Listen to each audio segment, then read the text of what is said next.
আমরা প্রতিবেদনটি দেখছিলাম, যদি প্রতিবেদনটা প্রথম থেকে আমরা শেষ পর্যন্ত যদি একটু সারাংশ করে নিয়ে আসি, প্রধানমন্ত্রীর সম্পৃক্ত নানা বিষয়, এছাড়াও কিছু সংবেদনশীল বিষয় যাতে মানুষ সহজেই অস্থির হয়ে যেতে পারে, যেটি সাধারণ মানুষের মানসিকতায় সহজেই প্রভাব ফেলতে পারে, এই ধরনের অপতথ্য বা গুজবগুলোকে আমরা পরিকল্পিতভাবে ছড়াতে দেখছি।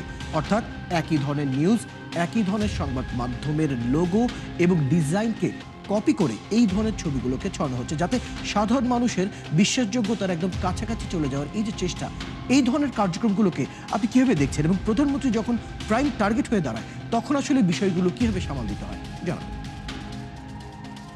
ধন্যবাদ আপনাকে। এক্ষেত্রে ডেফিনেটলি আমি বলবো যে আপনারা ৭১ টিভি সহ ডিসেন্ট আছে, রিউমার স্ক্যানার আছে, আপনারা অসাধারণ কিছু কাজ করছেন, ফ্যাক্ট চেক করে এগুলো যে মিথ্যা সেটা প্রমাণ করছেন। এবং আমি আসলে দীর্ঘ ১ মাসের বেশি সময় যাবত আপনাদের এই অনুষ্ঠানে আসছি এবং বারবার বলছি যে এই বিষয়ে সরকারি উদ্যোগ নেওয়া প্রয়োজন। আমি কিছুটা হতাশ যে এখনো পর্যন্ত তথ্য মন্ত্রণালয় বা আইসিটি মন্ত্রণালয় কোনো উদ্যোগ নিচ্ছে না এই সোশ্যাল মিডিয়া থেকে এই ধরনের ফেক নিউজগুলোর বিরুদ্ধে ব্যবস্থা নেওয়ার জন্য। তাদের ব্যবস্থা নেওয়া আরো আগেই উচিত ছিল এবং আমি আশা করব আমাদের আইনমন্ত্রী অত্যন্ত যোগ্য একজন আইনমন্ত্রী, তিনি খুব দ্রুত এ বিষয়ে আইন, যেটা তত্ত্বাবধায়ক সরকারের আমলে মানে অন্তর্বর্তীকালীন সরকারের আমলে ছিল, সেই আইনটাকে দ্রুত প্রয়োজনীয় সংযোজন বিয়োজন করে এটিকে কার্যকর করবেন।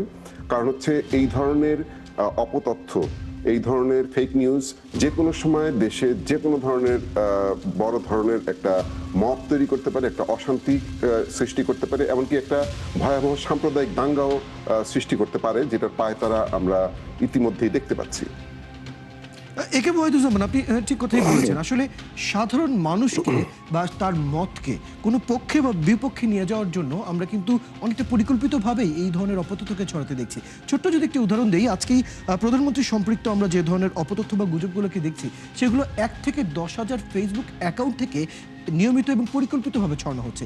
এই যে অসংখ্য কিছু অ্যাকাউন্ট রয়েছে যাদের মূল উদ্দেশ্যই হচ্ছে এই ধরনের অপতথ্যগুলোকে ছড়িয়ে দেওয়া এবং অপতথ্যগুলোকে সত্য বা সত্যের কাছাকাছি নিয়ে যাওয়ার জন্য যে ধরনের পন্থা তারা ব্যবহার করছে, অর্থাৎ জনপ্রিয় সংবাদ মাধ্যমের লোগো ডিজাইনগুলো যে ব্যবহার করছে, এগুলোকে রোখার জন্য যে ধরনের ব্যবস্থা নেওয়া দরকার, সেগুলোকে খুব চ্যালেঞ্জিং কি মনে করেন?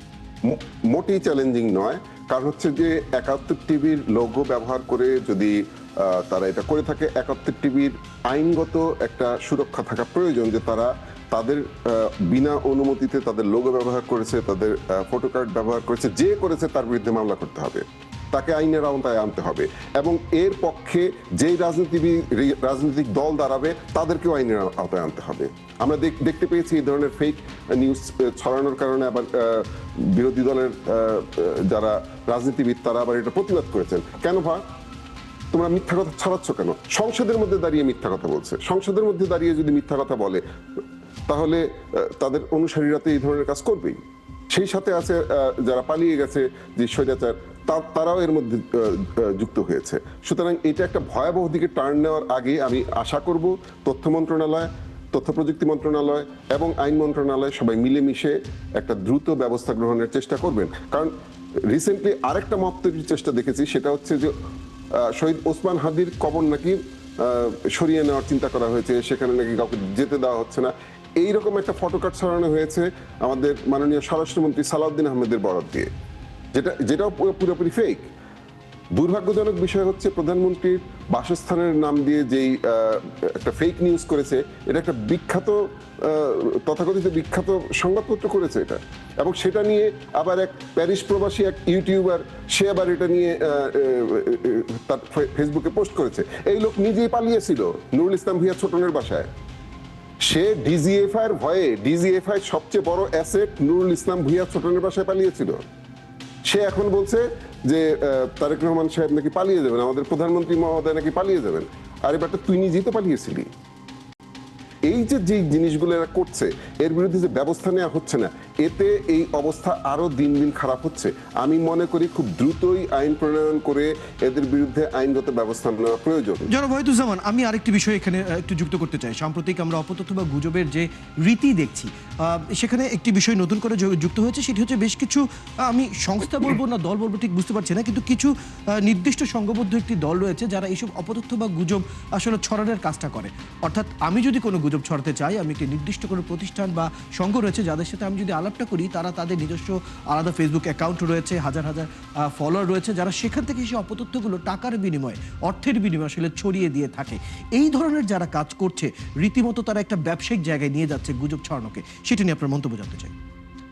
আমি আপনাকে একটু আগেই বলেছি, নির্দিষ্ট কিছু অ্যাকাউন্ট এবং নির্দিষ্ট কিছু ফেসবুক পেজ থেকে এই কাজগুলো করা হচ্ছে, এবং এই কাজগুলোকে যে কোনোভাবেই হোক এই কাজগুলোকে বন্ধ করতে হবে।